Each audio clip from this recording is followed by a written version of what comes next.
What's going on, everyone? Welcome back to Fort Missouri Gaming to bring you another video today on epicseven. And today, guys, first of all, I want to say thank you guys so much for the continued support we've had in this game. I was actually legit blown away when I woke up this morning and saw that we got 3,000 views on our event review on the Deanne side story event. To get 3,000 views on a non-summon video is absolutely phenomenal. We are actually on the road to 1,000 subs. We are 30 subscribers away from 1,000 subscribers, and there will definitely be a big giveaway celebration of some kind. I haven't decided if I'm going to do maybe a $25 gift card for Google Play or iTunes, or maybe if I'm going to try to get a really good epicseven or Dragalia account. That's the two games that we play primarily here on the channel. And give you guys a good startup account. So give me feedback in the comment section below of this video, guys. Actually, if you guys are actually interested in more of getting a decent account for one of the either epicseven or Dragalia, or if you guys would rather get some $25 gift cards. So I'll definitely make a video on that once we hit 1,000 subscribers. But thank you guys so much for the support. But anyway, today, guys, we are going to be talking about the new free-to-play tank unit, Bask. I haven't done too much investment. I got him awakened to 4-star. He's he's promoted to a 5-star. I got a decent, Hilgalance is a really good, overall, just typically night unit, just because it increases combat readiness. I haven't really invested it too much in the system. It's only at a +2. And this is just the equipment I have so far with him. I have, there's too much going on in the game. Right now I have to farm for Commander Lorena, so I haven't been able to do too much in hunts and getting better equipment. And my equipment's spread out between so many other characters, between Trainer Guard and Tieria and Cez and, Cecilia, just so many different other units, Kate, Angelica, because the thing about this game is there's so many different units that do different roles. So what I would recommend doing, guys, is trying to stick to 6 to 8 units and just really making those units the best you can. Don't try to do everything in your box. So you guys here have lots of other 4-stars like Watts, Leo, Clarissa, Shuri. I'm not going to even work on them. I'm not going to touch them. Not until I get a lot of my other units further along, because eventually you want a 6-star units and all that stuff. But that's for kind of a separate video. But let's talk about Bask. So Bask is a pure tanker. He is not going to do an insane amount of damage, but he is going to take hits very, very well. He has some other utility he brings to the table for the team. So let's go ahead and go over his skills real fast. So actually, we do have to hop out of there and go back into Hero again because we were in Equipment. So let's go into Bask one more time. Sorry about that. All right. So we will look at his first attack, which is very similar to a lot of other kind of support units, healers, a lot of soul weavers. Like Elson has this ability where it's a 50% chance to decrease attack for 1 turn. So pretty good percentage. I have hit percent on him just because I don't have another health set to give him or defense set. So I would normally do that, but I don't have it, unfortunately. And then we have his second ability, Shield Blow, which I was really hoping this was going to be an ace thing for Wyvern, but I'm 90% sure you actually cannot dispel the Wyvern Shield. I tried with this hit percentage. You guys can see my effectiveness is up to over 30%, over 33% extra. So when you apply that with his 85% chance to dispel all buffs, it should pretty much always work. So I don't understand why, unless effectiveness does not increase it to that extent. Maybe if you guys do have it at max, or was it goes effect chance goes up by 5% and then 10%. So if you had him skill 5, maybe it would work then. But I'm probably not going to have the Mologoras extra to enhance him to that extent, to be honest. But if anyone knows in the comment section down below, if the hit chance does not actually increase the 85% chance to 100%, let me know. I don't know everything about the game. I would love to know if you guys veteran players know that. But it's still a really good ability, that he can dispel all buffs on certain other, levels and things like that in the game. So still a really awesome ability. But this is where he really, really shines. Will of Protection is really good because it makes all of your allies immune for any kind of debuff for 3 turns, which is anything like poison, defense down, attack down, burn, curse, anything like that, which is really nice. And then when you awaken him, he actually is going to get a barrier for himself for 3 turns. So how it works, like, this is kind of cool because it works a little differently than, like, Cecilia's barrier, where Cecilia just doesn't take damage based off of her HP for, you know, a certain amount of hits. Usually it's like 1 or 2 hits, but this guy will just have that, you know, a little bit of defense increase on his barrier, and it's going to neutralize some of the damage taken.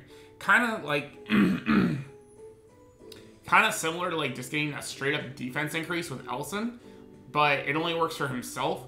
But you do make your entire team immune to debuffs, which can be insanely helpful when dealing with poison, burn, things like that. So, so we're actually going to take him into one of the challenge fights today. And I would love to bring him into Wyvern and try to beat level 8. I can beat level 7 with him, no problem, but I just don't have my team rounded up enough for the Wyvern units you need to bring. Because I basically just, like, yesterday got, like, things like Tierra and Trainer Guard to 5-star, so their equipment just isn't built up enough in their CP to handle it yet. So let's go ahead and take on Apostle Rose, or Rose Apostle rather. Alright, so let's go ahead and take on this fight, and let's see what we can do. Every day is a battle when you're on an adventure. So we'll go. Don't get in my way. Face me. So we'll go ahead and just take out this guy here with Cez. I'm like 90% sure Cez will just obliterate him. Yeah, he should. Yeah, so he's gonna one-shot him. Deal that splash damage. And we got 3 fights, so that's why we can kind of use up some of our better skills now. So just to get those cooldown things going. And I don't think I could take on the hard mode or the expert mode yet. I don't think I'm at that point yet. So for the purpose of the video, we're just going to kind of showcase this mode. Because the boss is actually pretty difficult for this fight. So we'll go ahead and focus on the mage here. Because he is fire element, so Cez is going to do extra damage, and it guarantees to make sure that we get encroach to trigger there. And Cez coming in with the twins, coming in clutch, and definitely putting in that work. I think, is he going to kill the first? Oh, so close to killing that first unit. So we will save our barrier for the boss. And we should be able to escape this fight without taking too much damage at all. Yeah, look at just the natural defense. And my Bask, like I said, is not very well built yet. So only at 20k CP, he already tanked that very well on a level 45 enemy. So obviously when we get to the 65 level and the 72 levels and things like that, it's not going to do as well. But, you know, still pretty decent. And I do like bringing Cez for this stage because you do fight 2 mobs before the boss. So even though you're only taking on a single target now, the thing you could change potentially, you could potentially maybe take Tierra out for Lorena since you are fighting a single boss after. You could also bring Lorena possibly over Cez. Mine, just like I said, is not built enough yet. So now we're going to use the barrier and the debuff immunity. So you see he does have immunity, so I actually can't use... Bask's second ability actually is not that useful for this fight because he almost always, when he does his strength increase, he is going to have his debuff immunity up pretty much the whole time. But you see there that absorption coming in place. We have that immunity on us so that we don't get hit with any debuffs from the enemy as well. So it makes it really, really good. And so Tierra is still really good for this fight because you're getting the combat readiness even if her debuffs aren't going off. So she's still really clutch for this fight. And it makes this fight pretty foolproof to win. So now we'll go ahead and attack with Cez again. So he has debuff immunity one more turn. And then I think our Tierra will be able to hit that defensive break right around the time before he does his debuff immunity again. So we have one more turn, actually. So one more turn. And then our Angelica is going to go ahead and heal Cez in the back. And then should heal, I guess he healed herself, it looked like.